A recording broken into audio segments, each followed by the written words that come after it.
Vous, donc on va procéder à l'appel. Donc Madame Cindy Barkila, absente. Pouvoir à Monsieur Joly. Ensuite Monsieur Boisseau, présent. Madame Capitaine, présente. Monsieur Cavalieri. Madame Chauveau. Monsieur Citeau, absent. Pouvoir à Monsieur Clouet. Non, Monsieur Girard. Merci. Monsieur Girard. Monsieur Clouet, présent. Monsieur Corinthe, présent. Madame Coudrier, présente. Madame de Gliam, absente. Pouvoir à Monsieur Ersic. S'il vous plaît.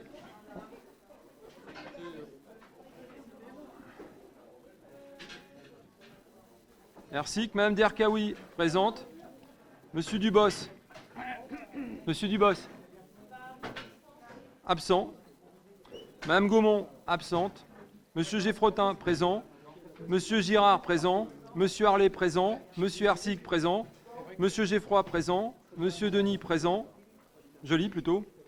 Madame Jousserand, présente. Monsieur Leffet, présent. Monsieur Moignet, absent. Monsieur Moussard, présent. Madame Munier, présente. Madame Nunes, présente. Massam Ruyot, absente. Madame Serré. Madame Serré, présente. Madame Steinmann, présente. Alors je regarde les pouvoirs. Madame Ruyot a donné le pouvoir à Monsieur Corinthe. Ça fait combien de temps, Madame Ruyot? Ça fait combien de temps, Madame Ruyot? D'accord, c'est bon. Juste pour savoir. Un peu serré.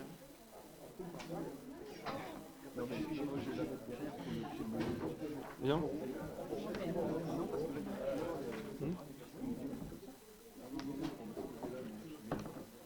Alors. Non, je sais pas. J'en sais rien. Alors j'ai reçu comme pouvoir donc Madame Ruyot pour Monsieur Corinthe, j'ai Madame Carmela de Gliam pour Monsieur Ersic, Monsieur Citeau pour Monsieur Girard et Madame Cindy Barkila pour Monsieur Joly. Voilà. Ensuite, vous notez au fur et à mesure les arrivées, Madame. Ok. Ensuite, donc on passe à l'ordre du jour. Donc dossier présenté par Monsieur le maire. Dossier présenté par Monsieur le maire en ressources humaines, donc organisation du temps de travail des services municipaux, création de postes au sein de la ville de Grollet, création de 8 emplois non permanents pour un accroissement saisonnier d'activité, exercice 2022, fixation du nombre de postes d'adjoints au maire et maintien des taux des indemnités de fonction des élus locaux, détermination du nombre de sièges des représentants de chaque collège composant le comité social territorial commun entre la ville et le CCS de Grollet. Ensuite, un dossier présenté par M. Girard, c'est le budget primitif 2022. Constitution. Pourtant, je parle fort.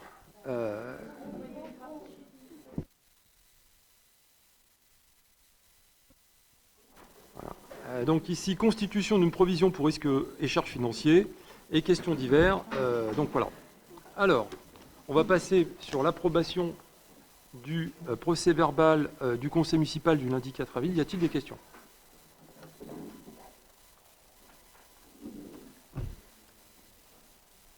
Deux questions. Monsieur, s'il vous plaît, monsieur... Attendez, excusez-moi, mais vous retournez à votre place, s'il vous plaît. Non, vous retournez à votre place. Immédiatement. Enfin, je fais ce que je veux. Non, vous ne faites pas ce que vous voulez. Bah si. Retournez à votre place.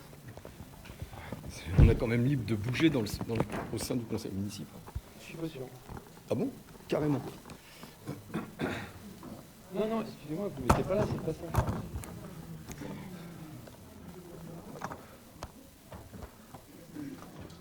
Excusez-moi, bon, approbation. Pas de questions, merci. On passe à la suite. Monsieur le maire, je pourrais intervenir. Je vous en prie. Oui. Une déclaration à faire. Je peux commencer à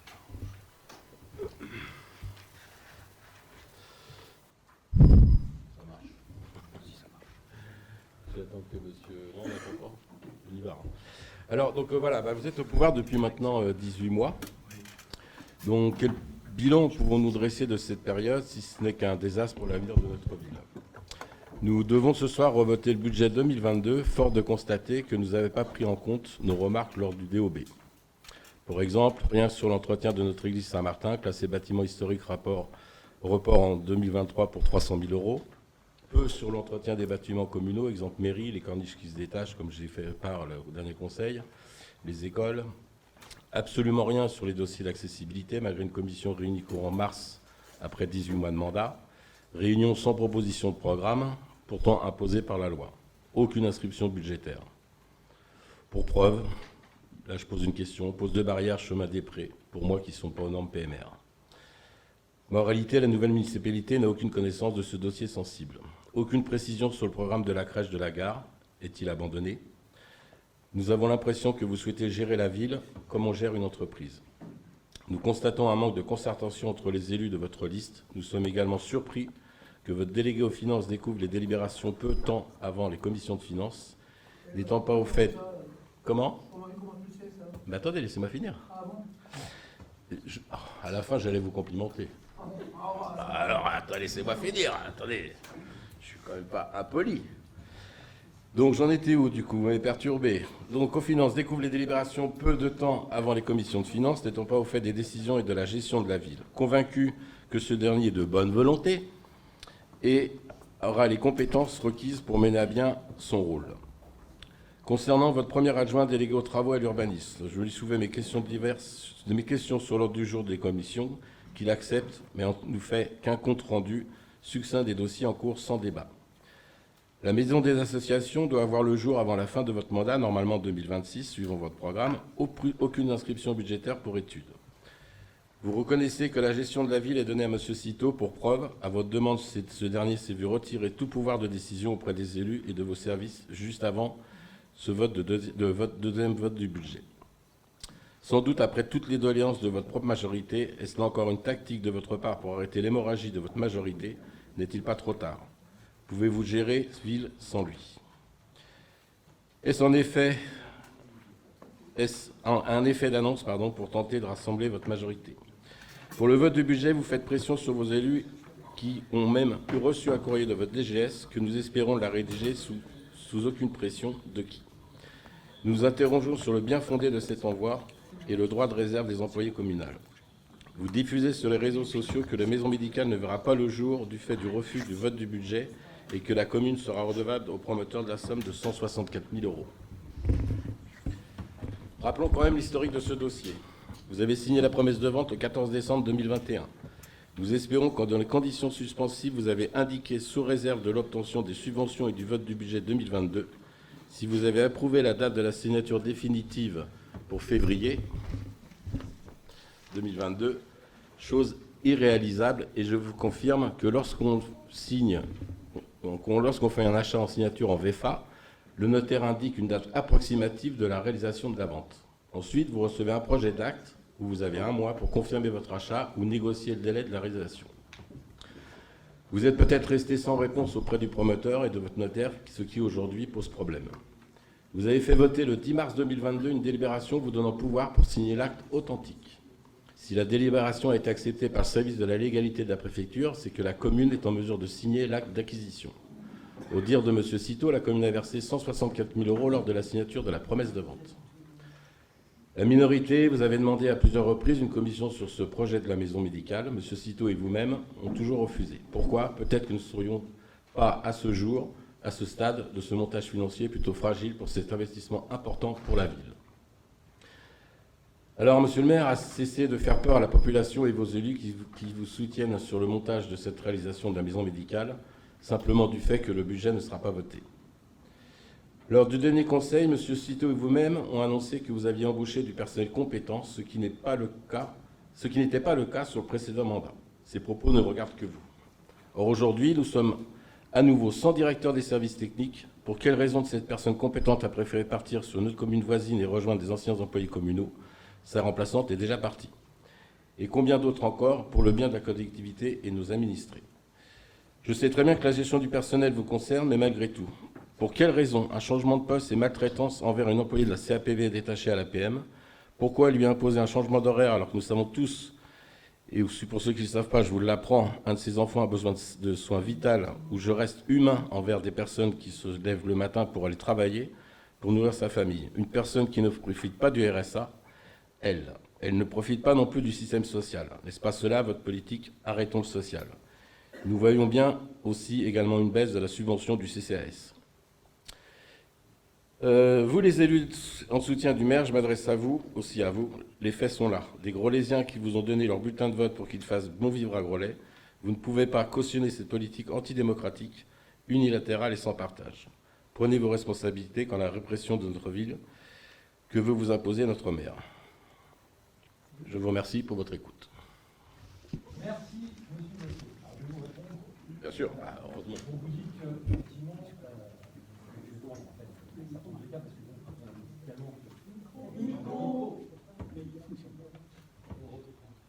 voilà. Donc, vous avez dit effectivement beaucoup de choses. Vous avez dit beaucoup de choses, notamment que, effectivement, on avait considéré que l'ancienne directrice des services techniques, effectivement, n'était pas à la hauteur. Et j'en ai pour preuve, en fait, tout ce qu'on a découvert quand on est arrivé. À savoir, je veux dire, une salle rejet donnée en suspens, c'est-à-dire que rien n'avait été fait.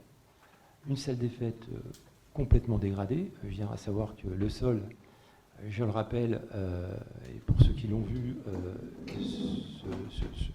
comment dirais-je, est complètement bosselé et déformé sur à peu près 60 cm de hauteur par rapport au niveau du sol.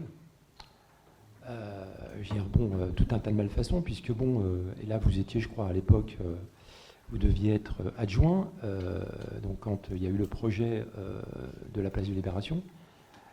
Il faut savoir que la société Kaufmann et Broad a mis de la terre contre le mur de la salle des fêtes. Le mur se dégrade. Voilà. Donc tout ça, effectivement, mis bout à bout, nous, on a considéré que la personne n'était pas du tout au niveau. Voilà.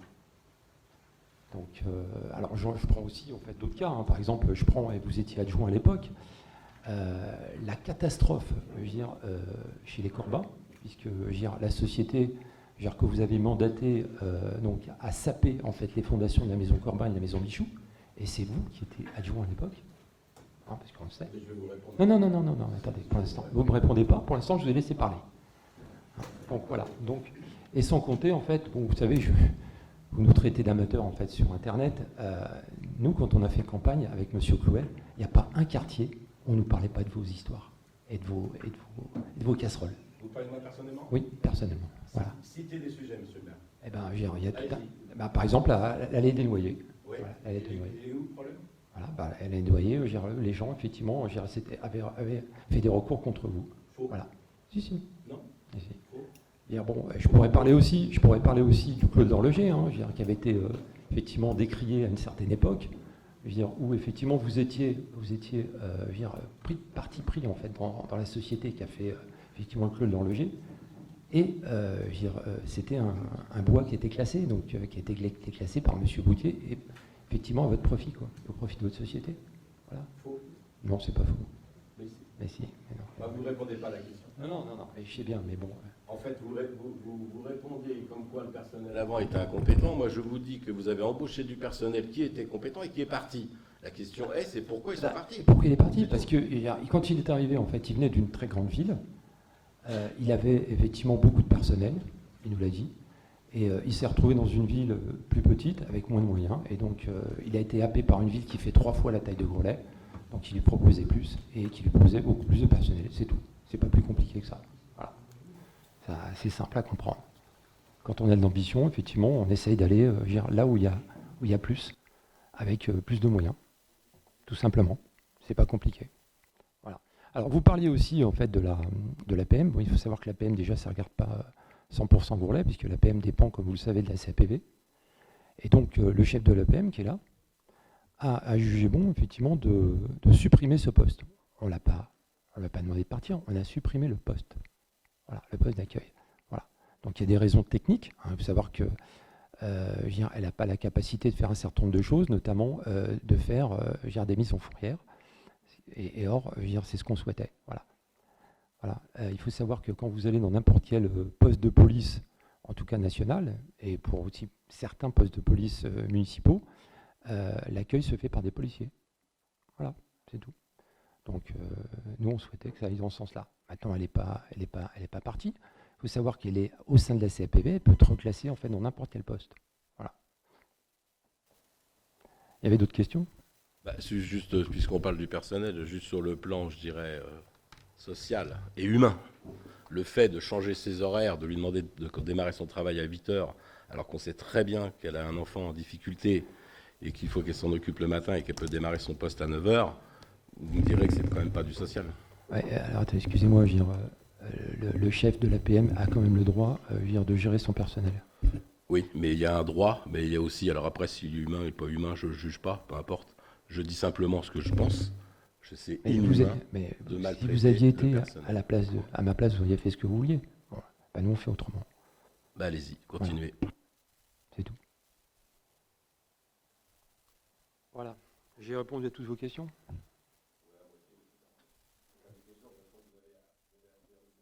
En fausse. Non, c'est Si je totalement prends, vrai. Il y a eu des dossiers. Il y a eu des dossiers. Vous m'avez attaqué personnellement. Je vais vous répondre personnellement. Je vais vous dire un truc. Vous dites partout qu'on est des amateurs, mais excusez-moi, en fait, la maison Corbin, la maison Michou, vous avez traîné les casseroles pendant pratiquement 2 mandats, et ça a coûté 80 000 € de frais d'avocat à la ville, et vous aviez un rapport qui faisait plus de 80 pages, qui disait à la fin que c'était effectivement catastrophique, et que la mairie était 100% en tort. Voilà, je vous rappelle, monsieur le maire, que j'ai quitté ma poste de maire adjoint en 2014. Ça a commencé, les travaux ont été faits à votre époque. On est d'accord. Donc mais qui est l'amateur? C'est vous, c'est moi. Malgré tout, sur la salle des fêtes, j'étais à l'origine du projet, où j'avais refusé le projet, je vous l'ai dit au dernier conseil, sur entre autres l'aménagement et la suppression des places de parking. J'avais validé le fait que la commune remette un marché au centre-ville, ce qui a été modifié après auprès du promoteur et ce que j'avais refusé à l'époque. J'ai démissionné en 2014, je n'ai pas validé les travaux de la salle des fêtes. J'ai trouvé inadmissible que le projet coûte plus d'1 million d'euros. Donc ne me dites pas que je suis responsable des travaux de la salle des fêtes, ou 2 millions ou 3 millions, peu importe. Je dirais l'argent, non mais bon, on voit bien aussi la salle Roger Donnet aujourd'hui, on est parti à 1 million, on arrive à 2, puis on finit à 3. C'est pas le budget. Aujourd'hui, ce que je dis simplement, c'est que ne me mettez pas la responsabilité du parquet sur mon dos de la salle des fêtes. Je n'y suis pour rien. Si j'avais été encore là, peut-être que ce ne serait pas produit. Alors, je souligne aussi... Et après, je vous rappelle quand même, monsieur le maire, qu'en tant que maire adjoint, on a une délégation, et vous savez très bien aussi, je suppose que vous procédez de la même manière, quand un maire a décidé d'eux, c'est d'eux. On fait, voilà, on y va. Donc la démolition de la maison Corbin, il y a peut-être une société qui a été retenue qui n'était pas qualifiée pour le faire. Je ne suis pas responsable. Je n'ai pas... Non. Je ne suis pas responsable. Le maire a décidé de choisir à l'époque cette entreprise pour faire la démolition. À l'époque, j'avais demandé à ce qu'un bureau d'études soit nommé pour faire des tests de fondation avant de démolir, ce qui n'a pas été fait. Je n'ai pas été suivi des faits. Qu'est-ce que vous voulez que j'y fasse? Peut-être qu'aujourd'hui, vous-même, vous prenez des décisions qui ne sont pas suivies des faits. Et en attendant, il y a des erreurs. En attendant, moi, je n'ai pas fait ce genre d'erreur. Voilà. Pour l'instant, non. Ça fait que 2 ans. On en voit déjà pas mal. Voilà. Après, concernant la résidence des Noyers, parce que vous m'attaquez personnellement là-dessus, j'ai réalisé 5 maisons. 5 maisons individuelles, dont 2 appartements, un rez-de-chaussée, un étage. Il y a eu un problème sur cette construction, c'est qu'à l'époque, il y avait une mauvaise isolation phonique entre les planchers. Vous avez même diffusé à certaines personnes que une femme entendait, enfin un mari plutôt entendait sa femme, voilà, hein, à côté, et qui du coup, il avait appris que sa femme le trompait. Bon, c'est bien. Voilà, comme ça, tout le conseil le sait. Je dirais pas le nom. Mais en attendant, ce projet-là, il a été modifié, je suis réintervenu, on a refait les travaux ont été faits en bonne et due forme, c'était isolé, j'ai refait les peintures, j'ai tout refait. Et je n'ai aucune plainte au niveau de ce chantier-là. Alors, voilà la vérité. Je reviens sur la salle des fêtes, puisque vous avez parlé du sol. Bon, je ne sais pas si tout le monde le sait ici, mais quand on est arrivé, on pensait trouver la facture du sol. On a fini par la trouver.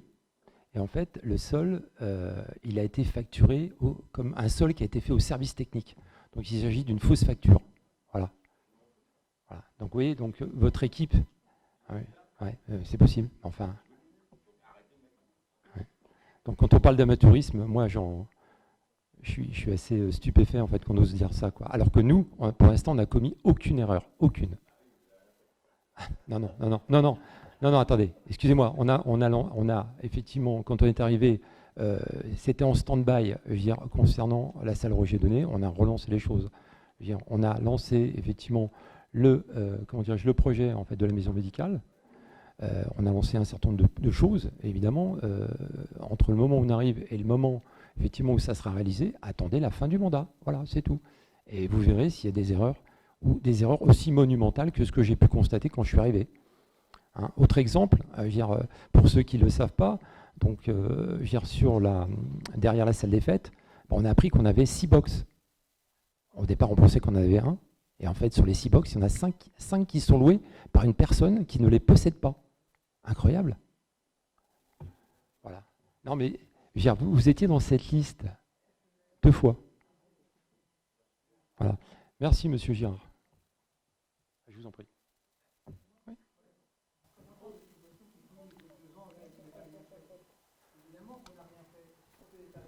Trouvé avec 2,5 millions d'euros. Donc l'argent qu'on avait mis de côté, il est passé là-dedans.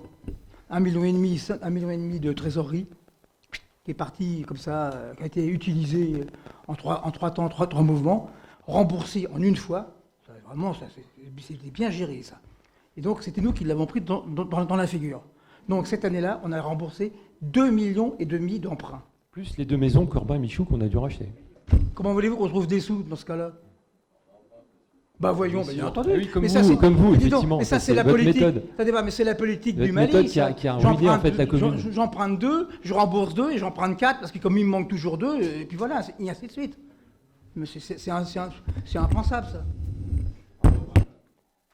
Ouais, et alors, il ne se passe pas un jour sans qu'on découvre un truc. Tiens, par exemple, la famille, une famille que je ne vais pas citer, est venue nous voir la semaine dernière pour nous dire qu'ils avaient un terrain qui n'a jamais été acheté en fait au domaine de Groslay.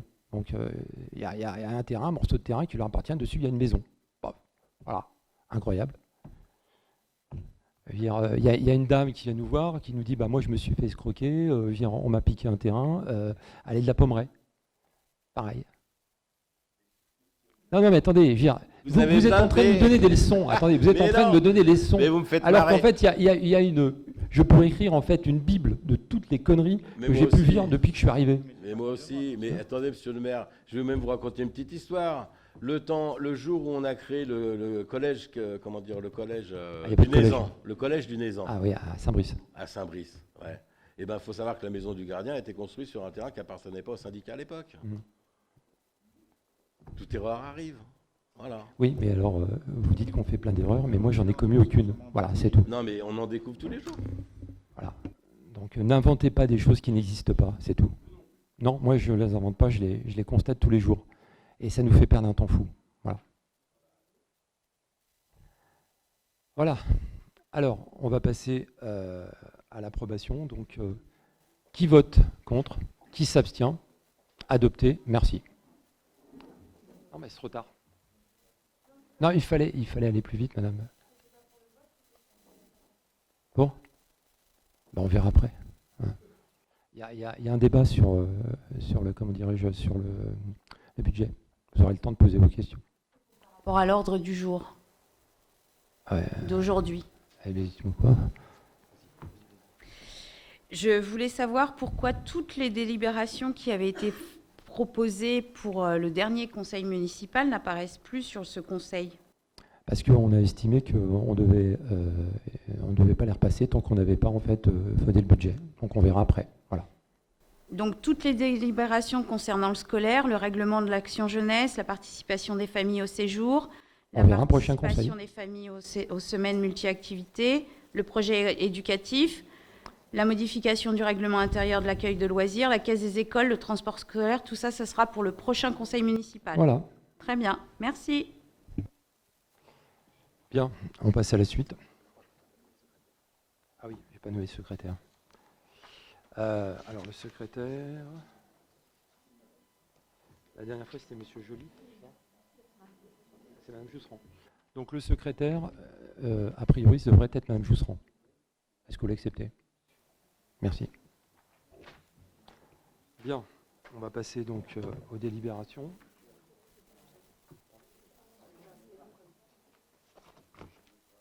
On le fera à la fin. Alors, on va commencer par le dossier.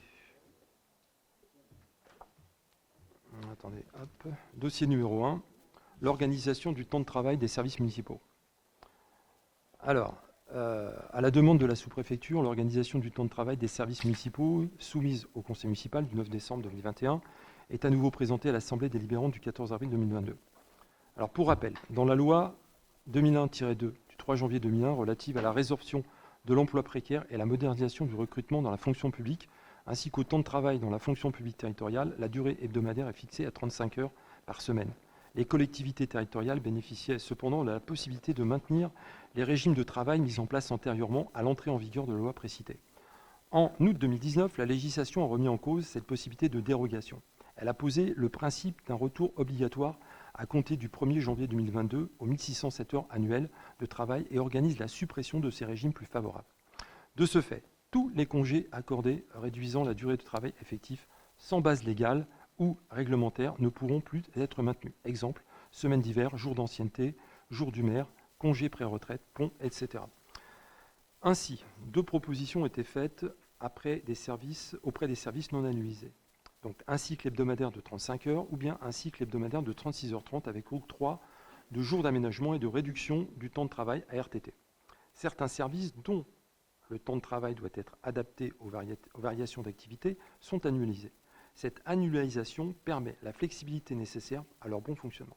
Sont concernés par l'annualisation l'animation en encadrant, les ATSEM, les agents d'entretien et les agents de restauration scolaire. Les agents à temps non complet, n'étant pas par définition sur des cycles d'une durée supérieure à 35 heures, ne peuvent pas prétendre au jour d'ARTT. L'objet de cette délibération est de présenter le choix des services municipaux en matière de cycle de travail. Voilà. Y a-t-il des questions ? Pas de questions. Nous allons passer au vote. Contre ? Abstention ? Pour ? Merci. Dossier numéro 2. Il s'agit de la création de postes au sein de la ville de Grelais. Alors, afin de prendre en compte les mouvements du personnel communal intervenus depuis le 10 mars 2022 et de permettre la continuité du service public, il est nécessaire de procéder au recrutement de personnel de catégorie C pour la filière technique et de mettre à jour le tableau des effectifs. En cas de recrutement infructueux de fonctionnaires de catégorie C, les fonctions pourront être exercées par des contractuels relevant de cette même catégorie dans les conditions fixées par l'article 3.2 de la loi numéro 84-53 du 26 janvier 1984. Voilà. Y a-t-il des questions ? Oui, monsieur Geffroy. J'ai une question, c'est que dans le dossier qui nous a été présenté, il n'y a pas de délibération, il n'y a que la note de présentation. Et la note de présentation n'indique pas quels sont les postes qui sont créés. En fait, vous avez terminé le texte, on n'a aucune idée des postes qui sont créés. Donc en l'état, nous, c'est pas qu'on est ni pour ni contre, c'est qu'on ne sait pas ce qu'on vote. Voilà, donc on a un problème. C'est pour la filière technique. Donc filière technique, ça veut dire en fait service technique. Voilà. Ça, ouais, service technique. Cette délibération, en fait, elle a été présentée lors des CM précédents. Et là, il y avait une délibération complète avec la description des différents postes que nous n'avons pas là. Donc, en l'état, nous, on s'abstient, mais enfin, non pas qu'on soit ni pour ni contre, c'est qu'on ne sait pas qu'est-ce qui est mis au vote. D'accord. Bah donc là, c'est apparemment, c'est une personne en fait au service entretien. Voilà. Je ne peux pas vous en dire plus. Et puis, il n'y a pas la délibération vue, machin. Si vous voulez le poste exact. Pardon ?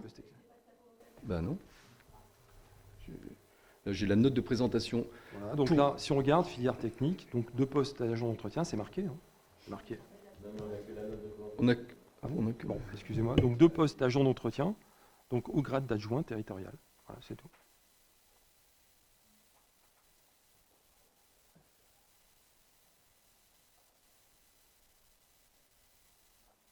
C'est tout ?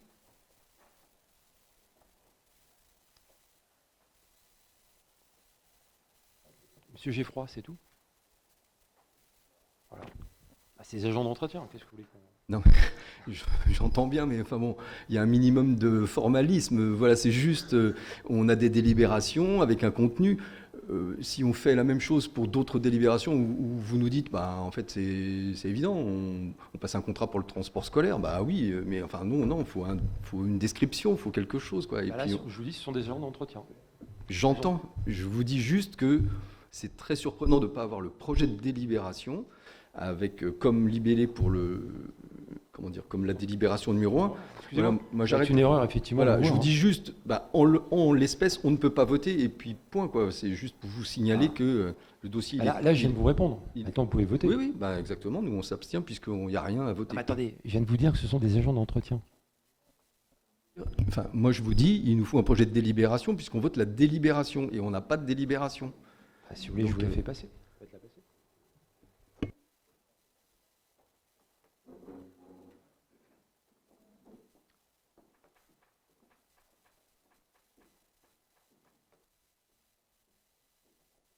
C'est marqué en bas, il faut regarder en bas.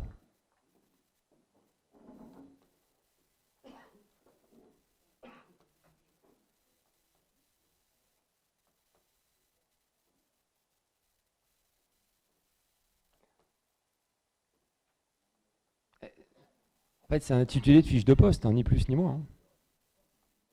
Oui, non, mais je suis d'accord, mais l'intitulé en bas, c'est un intitulé de fiche de poste, ni plus ni moins. On n'en met pas plus, nous, quand on fait une fiche de poste. Hein.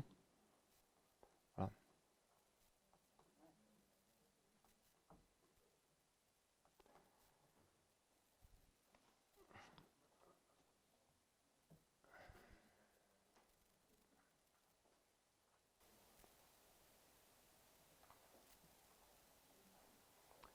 C'est bon, monsieur Geffroy? Je vous en prie. Bien. S'il n'y a pas d'autres questions, nous allons procéder au vote. Contre? Abstention? Unanimité, merci. Bien, nous passons à la délibération numéro 3. Donc, il s'agit de la création de 8 emplois non permanents pour un accroissement saisonnier d'activité. Exercice 2022. Alors, chaque année, à la période estivale, la ville de Grolais aura recours au job d'été pour renforcer les équipes de certains services. Par exemple, l'animation, les ateliers, les espaces verts, et permettre ainsi la continuité du service public.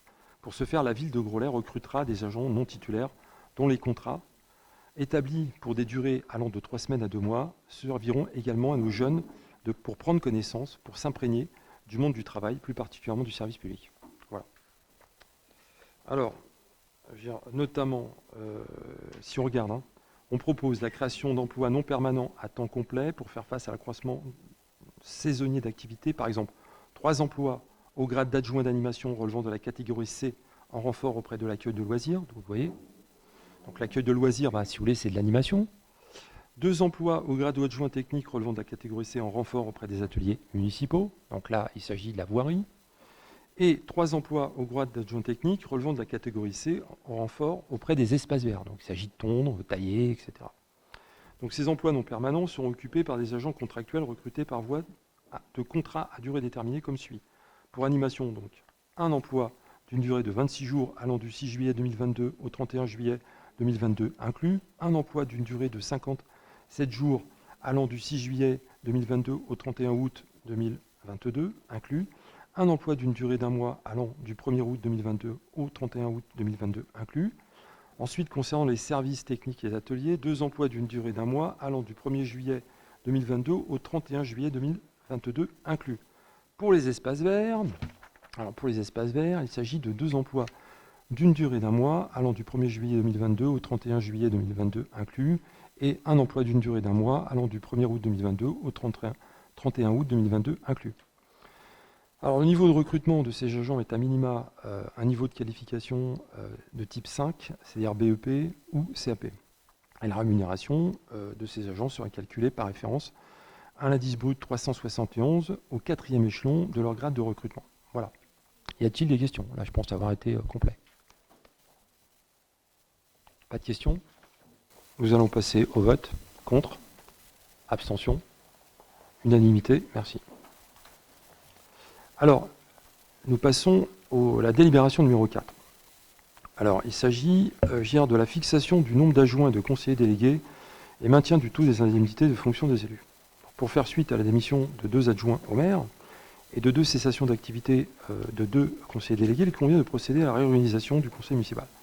Les missions précédemment exercées par ces conseillers n'étant pas réattribuées, monsieur le maire propose, pour le mandat en cours, de supprimer les postes vacants, portant ainsi à 5 le nombre d'adjoints au maire et à 6 celui du conseiller délégué. Il est également proposé de maintenir le taux des indemnités de chacun des élus à l'identique de ceux approuvés par l'Assemblée délibérante du 24 septembre 2020. Y a-t-il des questions? Pas de question. C'est une question tardive. Monsieur Geffroy. Oui, merci. C'est pas une question, c'est un commentaire. Donc on regrette qu'il n'y ait plus d'adjoints délégués au commerce local, parce que c'est une fonction très importante à nos yeux. Et puis on regrette aussi qu'il n'y ait toujours pas d'adjoint en charge des finances. La question des finances, elle est centrale, et le fait d'avoir un maire adjoint chargé des finances, la plupart des villes ont des maires adjoints aux finances. C'est dommage qu'il n'y ait pas de maire adjoint en charge des finances. Alors je vais vous répondre pour effectivement le commerce. Bon, pour l'instant, effectivement, on a transféré une partie du travail à d'autres élus, ainsi qu'à certains employés. Voilà. D'autres questions? Non, merci. On va passer au vote. Contre? Abstention? Donc, 1. Alors, attendez, je compte. Monsieur Moussard. Attendez, alors, Monsieur Moignet. Donc, Madame Coudrier, Monsieur Moussard, Monsieur Geffroy, Madame Jousserand, Monsieur Corinthe, les deux Monsieur Corinthe, Madame Ruyot, Monsieur Boisseau, et c'est tout. Et puis Madame Capitaine. Voilà. Donc, adopté, merci. Alors, on passe à la délibération numéro 5, qui concerne la détermination du nombre de sièges de représentants de chaque collège composant le comité social territorial commun entre la ville et le CCS de Vrolay. Alors, suite à la création d'un comité social territorial commun à la ville et au CCS de Vrolay, il convient de déterminer le nombre de représentants titulaires et suppléants de chaque collège, et ce, en fonction de l'effectif total, donc à la fois la ville et le CCS, apprécié au 1er janvier 2022. Et la durée du mandat des représentants du personnel est fixée à 4 ans, et ceux-ci seront désignés lors des élections professionnelles prévues en décembre 2022. Voilà. Alors, donc il s'agit effectivement d'instituer le paritarisme numérique en fixant le nombre de représentants de la collectivité égal à celui des représentants du personnel titulaire et suppléant. Ce nombre est fixé à 3 pour les représentants titulaires de la collectivité et un nombre égal de suppléants.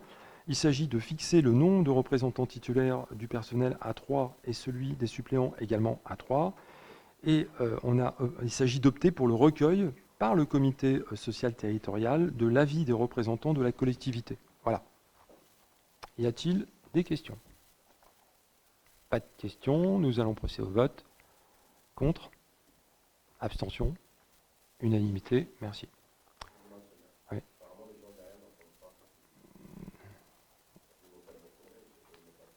D'accord. Alors, nous passons au dossier numéro 6. Il s'agit du dossier concernant le budget primitif 2022 de la commune. Et ce dossier est présenté par M. Girard. Enfin, il a déjà été présenté par M. Girard, qui a déjà tout dit la dernière fois. Je passe la parole à M. Girard. Si vous rajoutez des choses par rapport à la dernière fois. Bon, je peux rentrer dans quelques précisions pour réactiver les mémoires. Donc, les dépenses de fonctionnement, c'est d'abord le virement à la section d'investissement pour 1 295 724 €. Les salaires du personnel intégrant les indemnités des élus, 4 350 342 €. L'entretien et les consommations de bâtiments communaux, fourniture d'équipements et de voiries, il y en a pour 2 720 359 €, plus 972 722 €. Les prestations de services effectuées, 1 038 588 €. Les subventions versées aux associations, il y en a pour 8 et 2, il y en a pour plus de 500 000 €, je n'ai pas fait la somme. Et les intérêts des emprunts courants, aujourd'hui, 287 584 €. Ça, c'est pour les dépenses de fonctionnement. Les recettes de fonctionnement, il y a les taxes et impôts locaux, pour 6 945 591 €. Les dotations et subventions versées par l'État et la communauté d'agglomération de Plaine-Vallée, on a budgété 2 159 904 €. Les produits des services et du domaine, 745 525 €, les revenus des immeubles 110 665 €, les produits exceptionnels pour 386 574 €. En ce qui concerne le budget d'investissement, en dépenses, on a l'acquisition des locaux pour la création de la maison médicale, 1 694 000 €, la restauration de la maison Le Hibou pour 234 700 €, la réfection des rues des Mériens et de la rue des Carrières pour 450 000 € et divers équipements. À noter que également, attention, il faut noter que le report d'un déficit d'exécution de la section d'investissement des années précédentes pour 1 998 980 €. Ça nous fait une somme donc de 7 070 896 € en dépenses. En recettes, l'excédent de fonctionnement capitalisé des années précédentes, donc 2 169 211 €, le virement de la section de fonctionnement de 1 295 723 €, les prévisions de reversement de la FCTVA à 330 000 €, la taxe d'aménagement prévisionnel à 230 000 € et les subventions sollicitées à 1 490 308 €. La somme, 7 070 896 €. Donc les deux budgets sont parfaitement équilibrés. À noter que l'encours de la dette aujourd'hui, à l'heure où nous parlons, est de 8 198 575 €. Donc c'était le moment de faire un autre emprunt, histoire de relever un peu la sauce. Donc avec une annuité de 941 851 € et une participation de la SFIL donc, sur les emprunts toxiques de 300 294 €. Donc aucun emprunt n'est envisagé en 2022. Merci, Monsieur Girard. Il y a eu déjà beaucoup de questions. J'imagine qu'il y en aura encore. Alors, je vais commencer par Monsieur Leffet.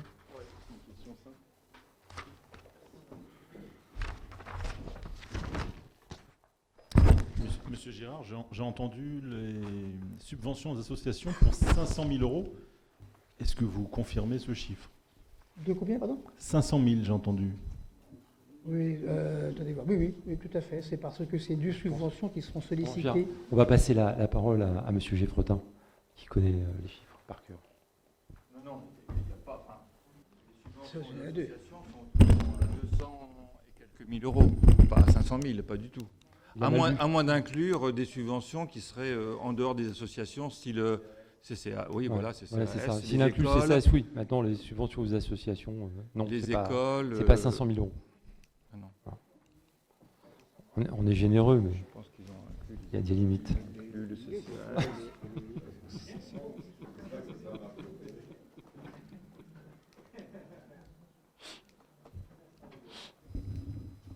Bien. Merci, Monsieur Leffet. Monsieur... Non, d'abord Monsieur Boisseau. Ah ben ça va, vous m'en voulez pas alors. C'est bien, Pas du tout. Vous n'êtes pas reculé. Non, juste une question justement parce qu'on parle de subventions, mais par contre on a reçu le bon tableau, mais au premier envoi du budget, on avait le tableau 2001 et malheureusement je l'ai perdu. Est-ce que vous pouvez me confirmer que la Vous subvention... l'aviez la dernière fois, j'espère que vous ne l'avez pas acheté. Non, c'est pas ça que je dis. Non. J'ai pas dit ça. J'ai dit que je l'avais pas. J'ai pas dit que j'ai jeté. Je ne jette rien. Comme vous, j'archive. Je fais des notes. Je fais des dossiers. Je vais peut-être en avoir besoin un jour. Plus sérieusement, concernant la MLC, je voudrais savoir si en 2021, quel était le montant de la subvention, parce qu'aujourd'hui, donc on va voter des subventions pour 62 000 € pour la MLC, mais sachant que aujourd'hui, la MLC doit prendre en charge du personnel, puisque la personne qui, soi-disant, était un emploi fictif, mais c'est simplement une personne détachée auprès de la MLC. C'était un emploi fictif, on a consulté la préfecture qui nous l'a confirmé. Bon, alors, admettons, vous avez encore raison. Le préfet, en tout cas, a raison. En tout état de cause, je voudrais savoir si la subvention a été quand même modifiée en fonction que si la MLC doit payer maintenant un salaire, est-ce que la subvention est augmentée? Tout à fait. La subvention a été modifiée en prenant en compte un salaire, mais pas un salaire mirobolant, puisque c'était le deuxième plus gros salaire de la mairie, mais un salaire tout à fait correct. D'accord, c'est tout. Voilà. Pas le plus gros salaire de la mairie, c'est bien évidemment. Une autre question concernant l'article 6132. Au début de votre mandat, vous aviez indiqué que vous feriez tout pour arrêter de louer des locaux extérieurs de la mairie, pour limiter les charges. Tout à fait. Alors, si Attendez, on n'a pas on n'a pas effectivement fini notre opération. Il reste encore des locaux que l'on loue, vous le savez bien. Oui, tout à fait. Donc c'était simplement pour faire remarquer qu'en fait, il y avait simplement une baisse. Si c'est le bon article, hein, vous allez me confirmer. Location immobilière en 61,32. Je me retourne sur les professionnels. Oui, les professionnels. Donc on a en fait une différence de 2 000 euros. Voilà, c'est ça. C'est-à-dire qu'en réalité, quand on est arrivé, notre prédécesseur ne payait pas les loyers. Voilà, il ne payait pas les loyers, le maire d'avant. Ouais. Sauf que maintenant, on nous réclame ses loyers. Vous voyez, donc encore une casserole qu'on est obligé de gérer supplémentaire. Merci de me l'avoir posé cette question, monsieur. Mais je vous en prie, je ne pose pas que des questions idiotes. Concernant votre budget, je voulais savoir, et je vais poser la question dans mon intervention, mais il n'y a pas eu de réponse, mais bon, c'était tellement hard. Concernant la crèche de la gare, apparemment sur le programme du nouveau collectif, il y avait une crèche de prévu. C'était le programme de M. Boutier. Oui, mais je pose la question, est-ce que la crèche au niveau du collectif de la gare est maintenue ou Alors, pas la crèche... Où en est-on du dossier, voilà. Attendez, la crèche est maintenue par les promoteurs, mais en tout cas, nous ne sommes plus partie prenante. C'est tout. D'accord. Voilà, c'est une crèche privée qui reste privée. Ok. Voilà. Donc on aura moins de berceaux. On aura les berceaux, je veux dire, qui sont un petit peu grolésiens, qui en feront la demande, mais qui paieront effectivement le tarif imposé par la société. Très bien, c'est tout. D'autres questions, Monsieur Geffroy.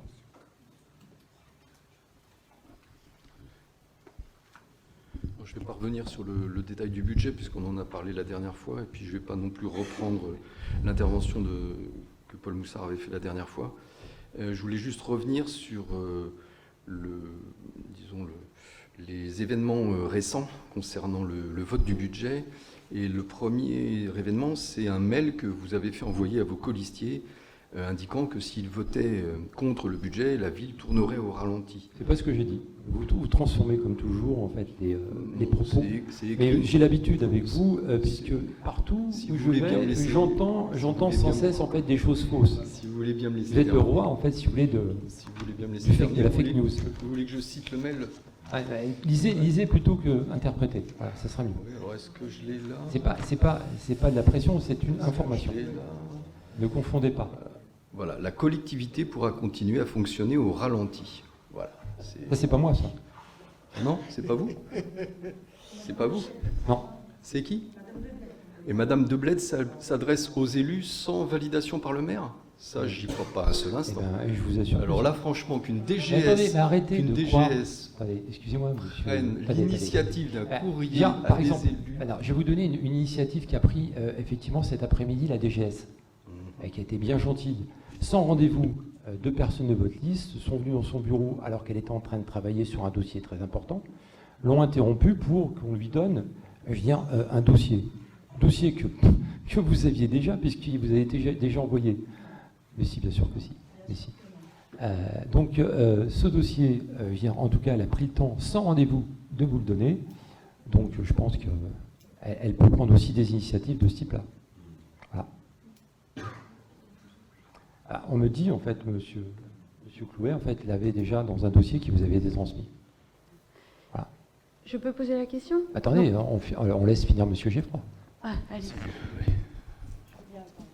Bref, donc ce n'est pas votre expression.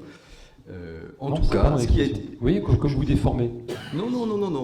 Je note, et comme ça tout le monde entend, que vous ne cautionnez pas et vous ne validez pas... Non, j'ai pas dit que je cautionne pas, mais attendez, il y a une différence.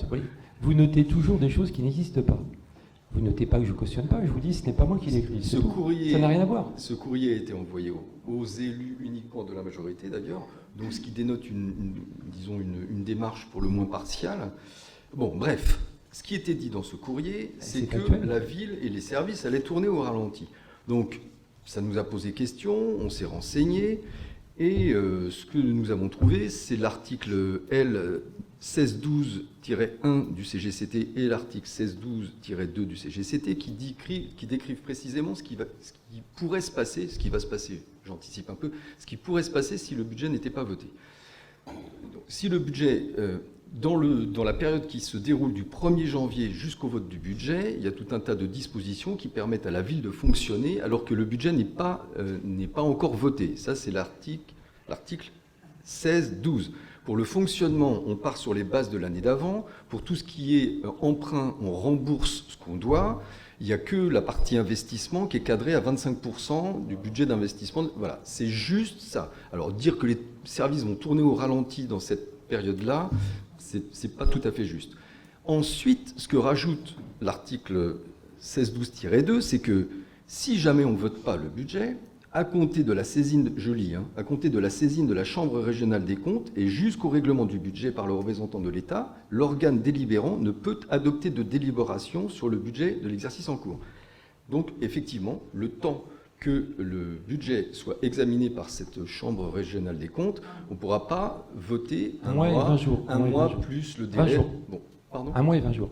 Voilà, 1 mois plus ensuite le délai. Bon, bref, moi je ne parle pas du délai. Pendant ce délai-là, effectivement, on ne peut pas délibérer. Mais par contre, comme vous avez une délégation du Conseil pour régler les affaires courantes, ça continue.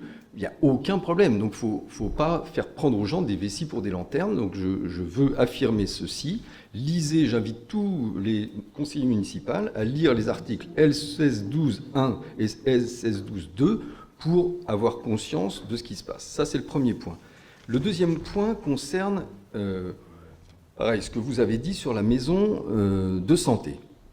La situation est difficile. Alors, certes, la situation est difficile, vous allez être contraint de renégocier un délai avec le promoteur. La belle affaire. On a un acheteur. S'il vous plaît, attendez, je termine. N'importe quoi, s'il vous plaît, comme toujours. Je termine. Vous pourrez après dire que je dis n'importe quoi, mais laissez-moi le dire, après on verra si c'est n'importe quoi. Comment en est-on arrivé là? Puisque là, on va être coincé et on va être obligé de renégocier un délai avec le promoteur. Comment en est-on arrivé là? Le premier point que je soumets à la réflexion de l'Assemblée, c'est on nous fait voter une délibération le 1er juillet 2021 qui autorise la signature de la promesse de vente.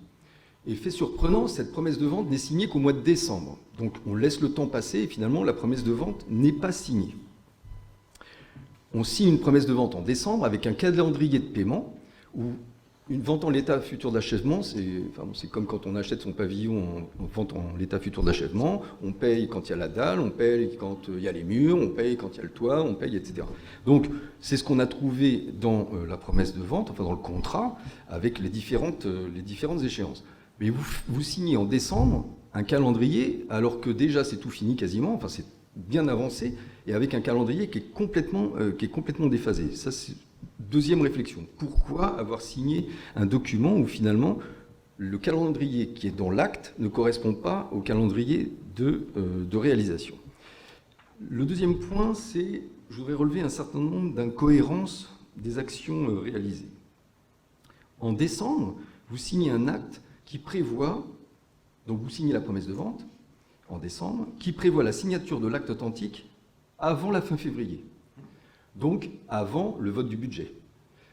Et pendant ce temps-là, pendant cette période-là, on est contraint à ne pouvoir dépenser que 25% du montant des investissements de l'année d'avant. Donc en fait, vous signez un acte en sachant que vous ne pourrez pas payer dans le temps imparti. Donc vous signez un acte qui va obligatoirement vous conduire à renégocier le délai. Très surprenant. Deuxième point, l'autorisation pour la signature de l'acte authentique, elle était programmée au conseil municipal de février. Et qu'est-ce qui se passe au conseil municipal de février? Vous suspendez la séance, vous annulez vous reportez l'ordre du jour et finalement vous reportez hors du délai sur lequel vous avez signé. Deuxième acte incohérent, on serait resté autour de la table, on aurait délibéré. Effectivement, la délibération, elle aurait été votée en février. Et c'est ça qui vous a conduit finalement à demander le report de l'échéance. Alors, ensuite, un autre point, c'est que la contrainte des 25% d'investissement, elle vaut sur des investissements à un coût. Dans la dépense publique, dans la finance publique, il existe une manière de programmer les investissements sur plusieurs années. Ça s'appelle des investissements pluriannuels. Et ce qu'on fait, c'est qu'on on signe une autorisation d'engagement de la dépense sur plusieurs années, et dans ce cas-là, le CGCT prévoit que même si le budget est bloqué, on peut régler les dépenses, puisqu'elles ont été approuvées une fois. Vous n'avez pas fait ça. Je pense que c'est votre focalisation sur l'emprunt qui vous fait oublier le fait de pouvoir, lancer les dépenses sur plusieurs années. Bref, tout ça pour dire qu'aujourd'hui, si on est en difficulté, toutes ces actions que vous avez faites ou pas faites antérieurement nous amènent dans la situation dans laquelle nous sommes aujourd'hui. Aujourd'hui, il faut négocier avec le promoteur. Donc vous nous dites que le promoteur, finalement, aujourd'hui, il est tellement contrarié, inquiet, que finalement, il va dire « je refuse de renégocier un délai » où on lui explique si jamais le budget n'était pas voté, ça va être gelé pendant 2 mois, et puis en juin, on signera.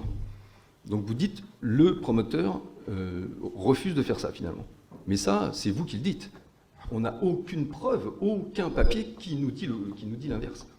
Donc aujourd'hui, vous avez fait œuvre de manipulation pour intoxiquer cette assemblée et lui faire prendre des vessies pour des lanternes. Voilà, c'est ce que je voulais dire. Donc, la dernière fois, ce qu'on vous avait dit, c'est qu'on voterait contre le budget pour des raisons liées à l'emprunt, pour des raisons liées au fonctionnement, et aussi, de manière très importante, par rapport à votre politique agressive. On disait politique agressive vis-à-vis du personnel, politique agressive vis-à-vis d'un certain nombre de Grolésiens. Ce qu'on a découvert à l'issue du conseil municipal du 4 avril, c'est que cette politique agressive concerne aussi vos colistiers. On a pu, devant témoins, constater que des insultes ont été... Vous avez formulé des insultes à l'égard de certains élus, vous avez menacé certains élus. Bref, tout ça, vraiment, cette politique, nous n'en voulons pas. Voilà, alors je vais répondre effectivement au M. Geffroy. Alors je crois que le maître de l'intoxication, c'est plutôt vous, M. Geffroy. Même quand vous avez tort, il faut toujours que vous ayez raison. Oui, c'est clair. Je veux dire, cette lettre, c'est pas moi qui l'ai écrite, c'est effectivement le notaire, et le notaire, lui, nous dit, voilà, et ça c'est clair, vous avez versé 164 400 €. Ces 164 400 €, si vous n'honorez pas votre promesse de payer avant la fin du mois, et ça c'est une vérité, vous avez même appelé le notaire, j'imagine. Non ? En tout cas, vous avez appelé le promoteur. Oui, parce qu'il nous a appelé dans la foulée. Hein, voilà. Et il nous a dit d'ailleurs un certain nombre de choses qui contredisent en fait ce que vous dites, puisque lui, il ne faut pas confondre déjà les VFA dans le domaine public et les VFA dans le domaine privé. Donc apparemment, vous confondez. C'est une grosse différence. Donc moi, je pense que vous, ce que vous voulez, en fait, c'est vous justifier pour le vote contre, et donc vous appelez, en fait, en intoxiquant les gens, à dire, ben non, finalement, il n'y aura pas de conséquences. Ben moi, je vous dis, il y en aura des conséquences. Voilà, c'est tout. Et donc, il suffit, par exemple, de dire... Par exemple, là, vous avez posé des questions à monsieur, à la société Promoval. Pourriez-vous parler plus fort avec je parle suffisamment fort, s'il vous plaît, madame. Donc, à la question 1, donc le délai est justifié par... Donc, vous l'avez posé plusieurs questions. À la question 1, donc, que vous avez posée, le délai est justifié par le fait d'avoir modifié et déposé, en fait, une demande modificative du permis de construire sur le bâtiment. Deuxièmement, le fait de concevoir les aménagements avec les preneurs et le temps d'organiser la demande d'autorisation de travaux par les commissions de sécurité et d'accessibilité et le temps pour les notaires de procéder à la complétude du dossier. Puis vous avez posé une question aussi sur la VFA. Donc les VFA pour les résidences de logement, maisons et collectifs sont effectivement dans le secteur protégé de la loi. Pour ça que vous avez dit, effectivement, moi, ma VFA, c'est comme ça, etc. Et effectivement, elles obéissent à des règles impératives. La VFA, les VFA, s'il vous plaît. Les VFA pour les immeubles professionnels sont dans le secteur libre. Et effectivement, les parties organisent ces VFA en fonction de leurs échanges. C'est ce qu'on avait fait. Je veux dire, il s'avère que j'ai été assez bon négociateur, puisque j'ai négocié une ristourne déjà d'environ 100 000 € par rapport au prix final. Et puis j'ai aussi négocié un délai qui nous permettait effectivement de ne pas avoir recours à l'emprunt. Voilà, donc ce qui était conforme à la volonté de notre liste, à ce qu'on a vendu aux Grolésiens. Donc vous ne pouvez pas me reprocher d'avoir fait ce qui était inscrit dans notre programme. Et puis je vous dirais, on ne va pas payer en 2021 ce qui est inscrit en fait en 2022. Voilà, c'est tout.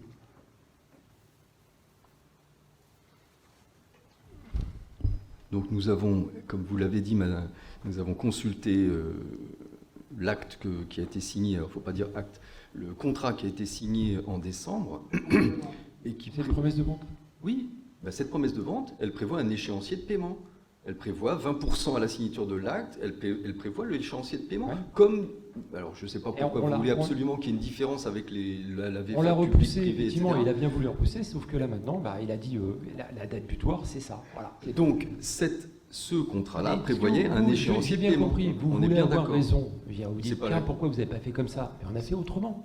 Non, c'est Voilà. pas ça que je vous dis. C'est juste, je vous dis, vous avez signé.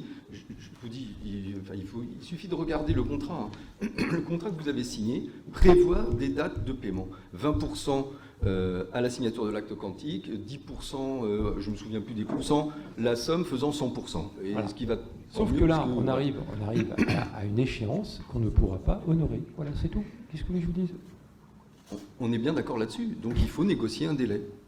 Oui, sauf que là, il peut réclamer, il nous l'a dit, hein, je veux dire, et le notaire en fait, du vendeur l'a bien dit, il a dit, nous, on veut notre argent, devait déjà l'avoir, on avait dit, on repousse, effectivement, donc on a repoussé, là maintenant, il dit, oui, c'est fini, on repousse plus. Voilà, c'est tout. On dire, on a repoussé, ce qui est à peu près ce que je voulais dire, mais vous l'avez mieux dit que moi. Voilà. Si, on a repoussé. Et là, maintenant, on arrive effectivement en fin de délai. Donc, j'ai bien négocié effectivement un certain nombre de choses. Sauf qu'il a dit, il y aura quand même une date butoir. Voilà. Sauf que vous voulez avoir raison et puis dire aux autres que c'est moi qui les intoxique. Mais là, je vous dis la vérité. C'est pas moi qui l'ai inventé, cette vérité. Ce sont les notaires. Voilà, c'est tout. Maintenant, vous verrez. Vous faites ce que vous voulez. Mais n'essayez pas de vous justifier auprès des Gaulésiens. C'est Laurent Larchant, en fait, qui va devoir payer effectivement cette somme, donc ce 164 400 €, sans rien avoir. C'est tout. C'est comme ça. Mais je sais bien que vous voulez toujours avoir raison. Madame Coudrier. Oui, monsieur le maire. Moi, j'ai une interrogation au point de vue en fait, du montant, le déblocage, la délibération du 9 décembre qui portait sur les 25% d'autorisation d'investissement pour 2022 en attendant le vote du budget. Sauf erreur de ma part, ça s'élevait aux alentours de 200 000 €. Or, avec la signature de l'acte de vente définitive, il y avait un déblocage de 20% de la somme sur 1,6 million. Je ne comprends pas pourquoi il y a eu cette signature qui potentiellement devait avoir lieu au CM du 17 février qui atteint un montant de 330 000 €, alors que vous aviez en comparatif à peu près 200 000 € en investissement du 1er au 31 mars 2022. Parce qu'en fait, il était pressé, tout simplement. Voilà. Et ça veut dire que vous êtes engagé sur des dépenses finalement que vous n'aviez pas en investissement. Et c'est pour ça qu'on lui a demandé d'attendre la vote du budget. Voilà, c'est tout. C'était une négociation. Comme ça se fait dans les entreprises. Voilà. D'autres questions? Mais, monsieur Boisson. Non, simplement sur ce dossier-là. Quand le dossier a été engagé, je pense que dans toute promotion, de toute façon, il y a du retard. La preuve, c'est que M. Citeau, malheureusement, qui n'est pas là ce soir, nous avait indiqué qu'il y avait un problème avec la personne qui faisait le bardage. Tout à fait. Alors, il n'est pas en retard. Je veux dire, c'est technique. C'est-à-dire qu'en gros, la personne qui devait faire le bardage est encore dans les délais et a préféré mettre en stand-by le chantier pour partir vers un autre chantier. Je pense que vous savez que ça se fait. Non, mais je sais. Mais vous m'avez interrompu, mais je n'avais pas fini. Okay. Simplement, ce que je veux vous dire, c'est que dans tout cas de construction et de promotion, même quand on dépose un permis, il manque toujours des papiers, et ainsi de suite, ça prend beaucoup plus de temps. Donc je pense que quand le délai a été fixé au mois de février, c'était un peu léger par rapport à un dossier aussi important. Entre autres, on sait très bien qu'il y a des demandes de subventions à faire. Les demandes de subventions sont parties qu'il y a 15 jours, à peine.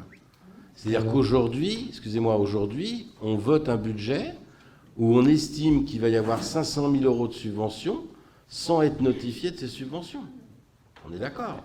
Normalement, excusez-moi monsieur le maire, normalement, quand vous engagez une dépense par rapport à un projet, on a les notifications des recettes qui équilibrent le budget ou qui dit voilà, la mairie va participer à telle hauteur. Aujourd'hui, on sait qu'on va dépenser 1 640 000 €, on va récupérer 16% de TVA d'ici 2 ou 3 ans. Mais en attendant, on n'est pas sûr d'avoir les 500 000 € de subventions. Donc je dis que ce dossier-là, qui était un dossier très important, je l'ai dit dans mes propos au départ, même si j'ai lu un texte, donc c'était peut-être moins explicite, mais en attendant, s'il y avait une commission où on avait traité le dossier entre élus et gens responsables, et je vous avais déjà tiré l'alarme en disant attention sur les demandes de subventions, demandez vos subventions avant de signer tout acte.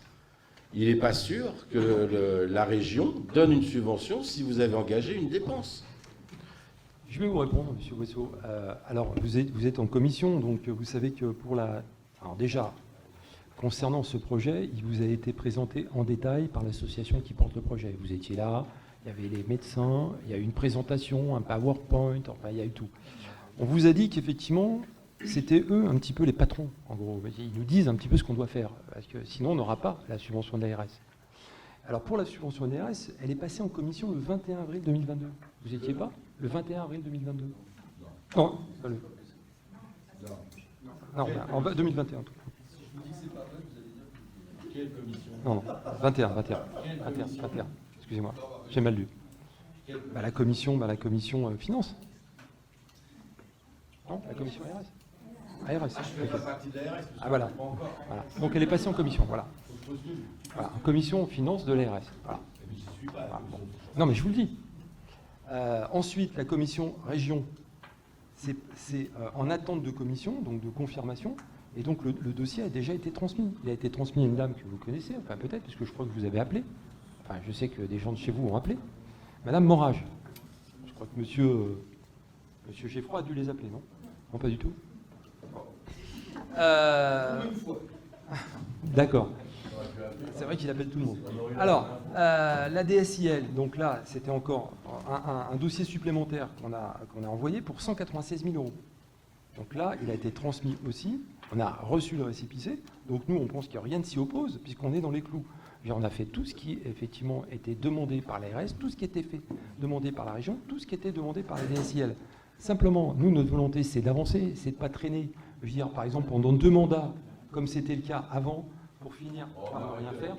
Mais non, mais c'est la vérité. Mais non, mais on s'en fout. Aujourd'hui, non, mais on s'en fout pas. Je suis désolé, parce que là, vous êtes en train de dire qu'on fait rien. Je ne vous critique pas, monsieur le maire. Je suis en train de vous dire simplement que le dossier a mal été monté. Excusez-moi, entre le 10 décembre où vous signez une promesse de vente et aujourd'hui on est en 2022, les demandes de subvention ont été déposées qu'il y a 1 mois. Les demandes de subvention auraient dû être déposées dès tout début 2022. Oui, mais nous on avance. Comment? On avance.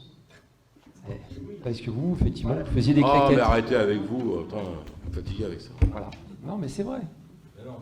Mais c'est la vérité. Vous ne voulez pas admettre que le dossier a mal été ficelé. Ce que vous voulez pas admettre, c'est qu'effectivement, vous allez voter contre et qu'effectivement, on va se retrouver... Mais non, c'est pas ça du tout. Mais si, vous essayez de vous justifier. Mais je n'ai rien à justifier. Je vais voter contre, donc tout va bien se passer. Mais non.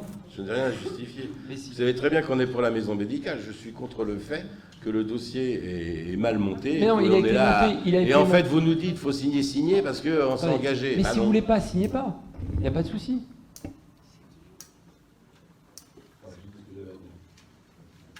Prenez vos responsabilités, mais n'essayez pas de vous justifier, c'est tout. Prenez les vôtres. Commencez par prendre les vôtres. Moi, je les prends. Il n'y a pas de souci. J'essaie d'avancer, voilà, pour le bien des Gaulésiens. Voilà. Y a-t-il d'autres questions? Pas de questions? Si, une question de M. Geffroy. Le débat est clos, on va passer au vote? Oui. Donc je demande que le vote se fasse à bulletin secret. Parfait. Alors justement, j'avais prévu que vous demandiez le vote à bulletin secret et je vous ai préparé 3 bulletins. Un bulletin pour, un bulletin contre, un bulletin abstention et une petite enveloppe. Voilà. Et une petite... Vous n'avez que des pour? Ça m'étonnerait. C'est moi qui les ai mis personnellement. Donc pour vérifier qu'effectivement il n'y a pas d'erreur. Voilà.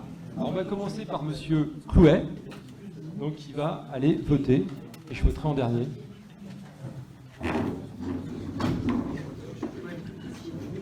Allez, pour l'instant c'est fini, on va voter, monsieur. Alors 2, je vais en désigner 2, je vais prendre Monsieur Harley, comme la dernière fois, et puis Madame Jousseron. Allez.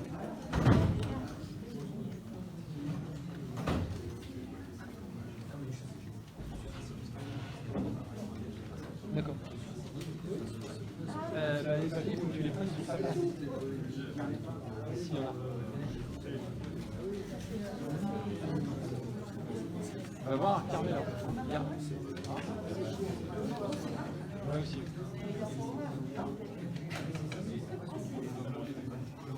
Non, c'est pas lui.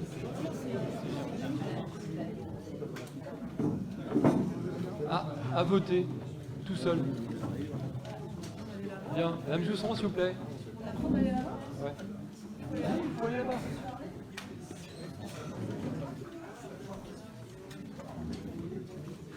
Madame,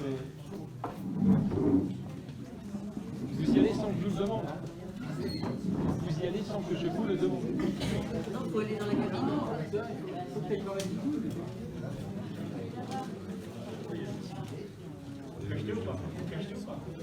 Cacheté, ouais, cacheté.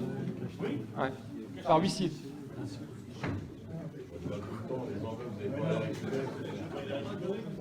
Bien sûr, je vais la récupérer.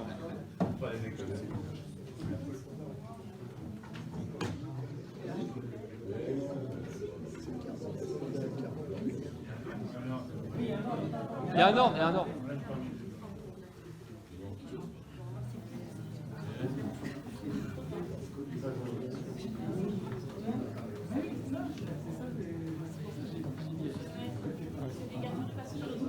Oui, c'est obligatoire.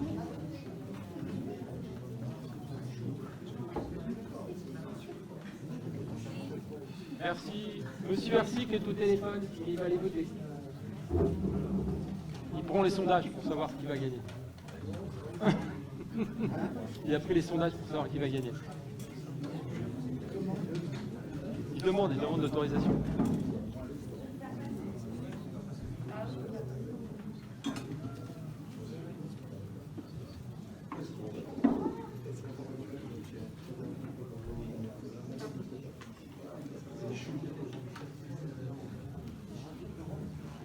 Vous avez les résultats déjà sont affichés sur la porte du bureau.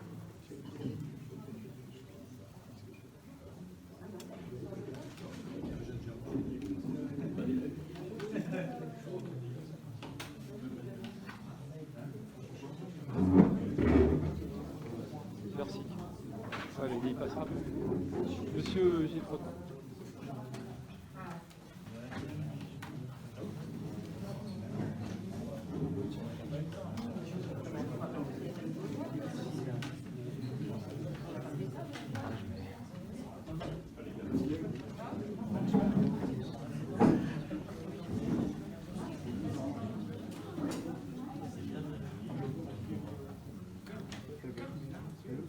Ah bah quand ça sera sans tout.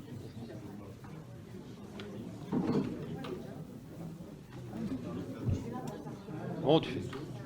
Non, tu vas là-bas, Si, tu vas dans l'isoloir. Si, dans l'isoloir. J'ai demandé à ce que tout le monde aille dans l'isoloir.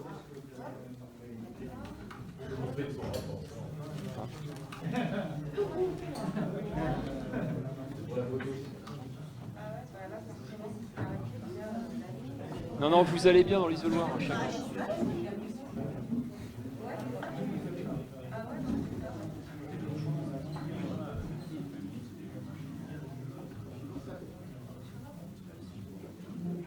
Sinon, le vote est annulé.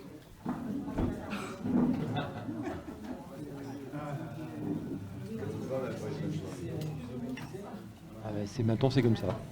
Vous voyez, c'est propre. Les bulletins.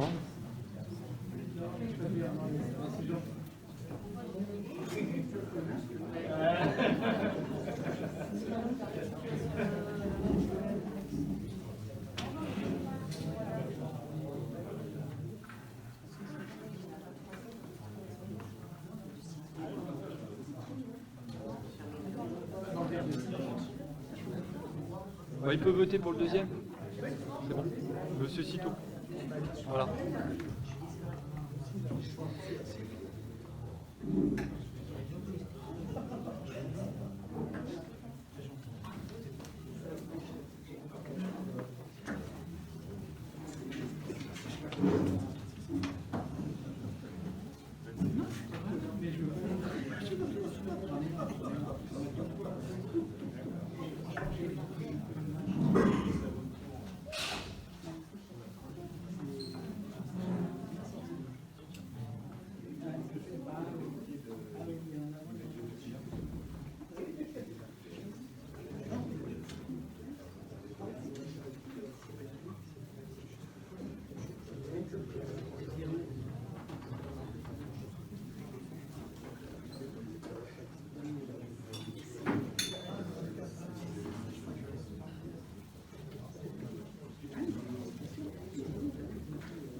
Monsieur Lettet.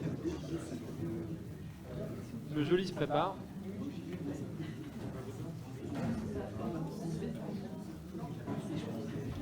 Attends. Allez, Monsieur Joly, après tu. Après Monsieur Arsic. Bon, Madame De Guillard. 2 fois, ouais, je sais. Notez qui vote pour Madame Bartilia. Voilà.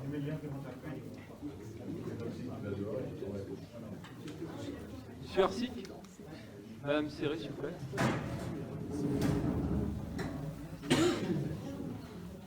Ensuite, Monsieur Harlet.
Ensuite,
non, Monsieur Boussard, dans ce Loire. Ici. Voilà, rapide.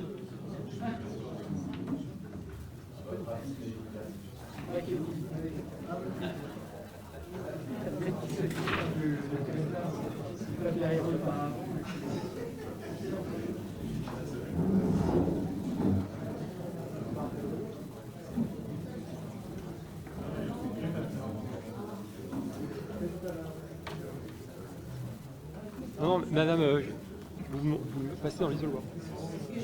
D'accord.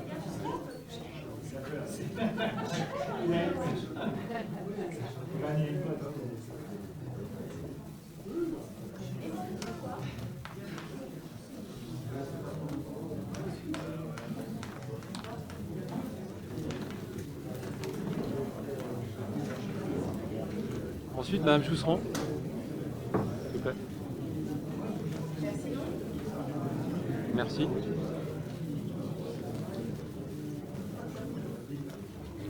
Monsieur Corinne se prépare. Oui. Corinne, faites les deux en même temps. Est-ce que c'est dans l'ordre en plus? Il ne faut pas se tromper, ouais.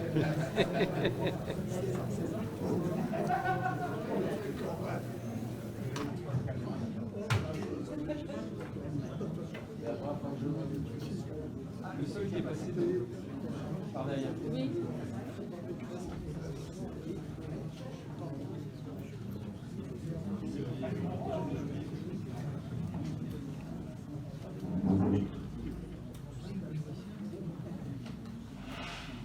Oh là là.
Et une abstention, c'est ça?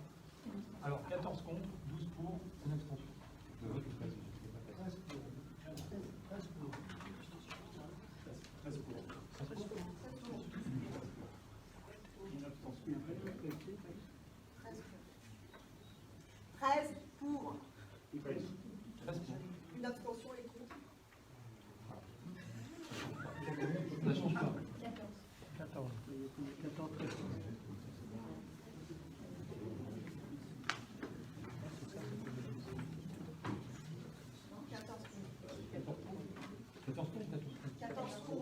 13 pour. 13 pour, une abstention.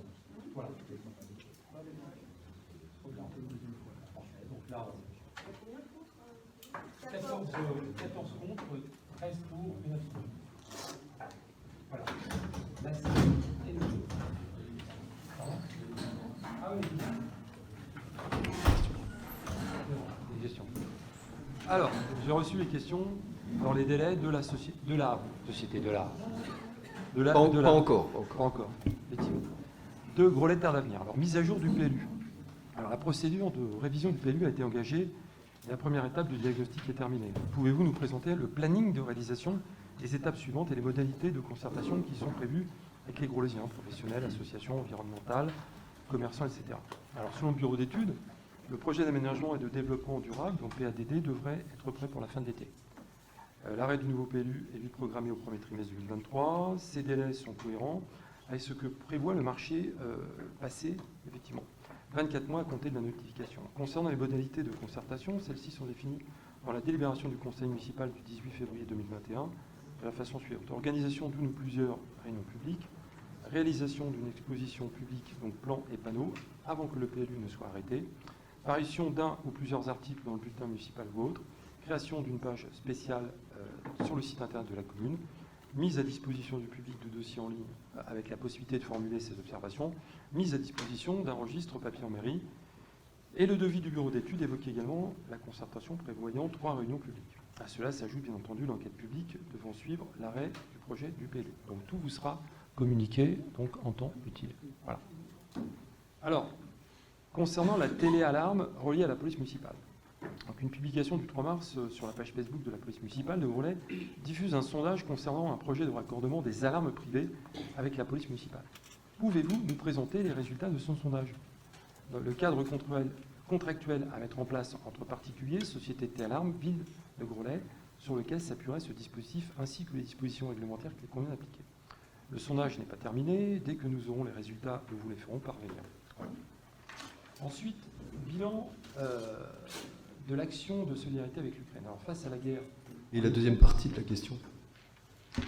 Le cadre contractuel, etc. La ville de Groslay, sur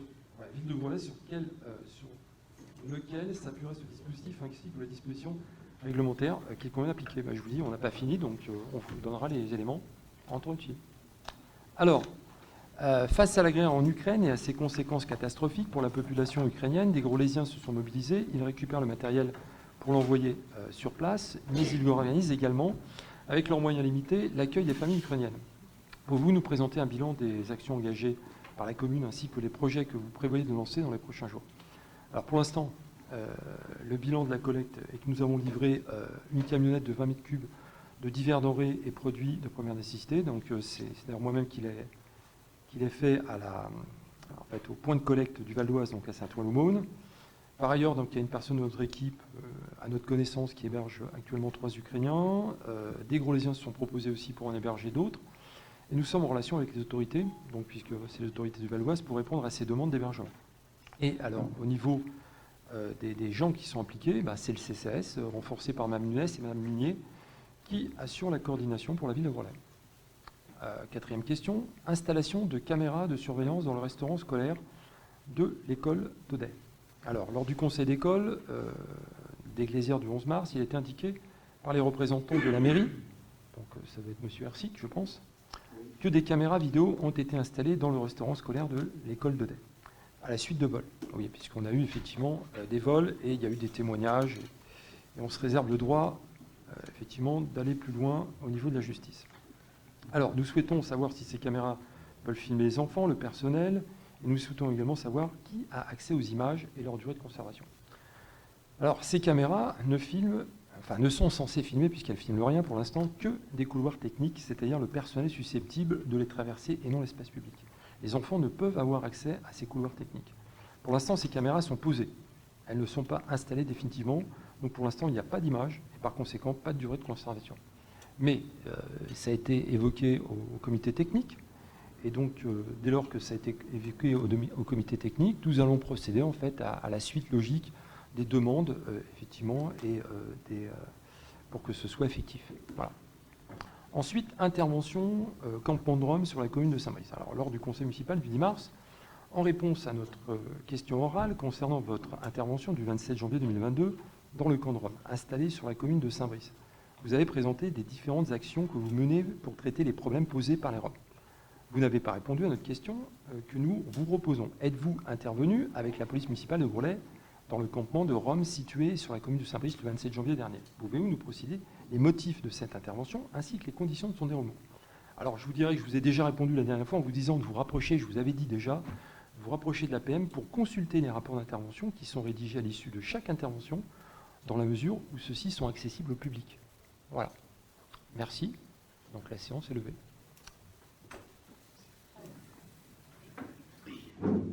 Thank you.